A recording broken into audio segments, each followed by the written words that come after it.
Mga buddy, ayan mga buddy, good morning. Ayan, dahil wala tayong laot, dito tayo sa tabi. Ayan, tayo nag bara ng baka sa ilog. So ayan, ayan dahil walang laot, bagyo. Ayan, mga nakapasok na dito yung mga bangka.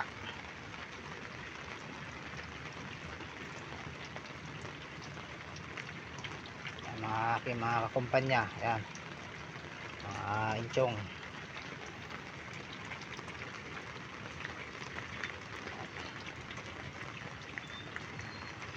Tagal-tagal tayong hindi makalaot mga buddy, mga 10 days siguro. Dahil sumabay ang bagyo sa ano, sa Paliwanag.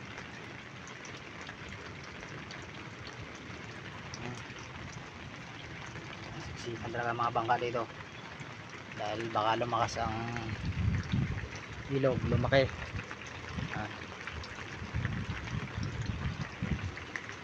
Ito na tayo sa ating barahan.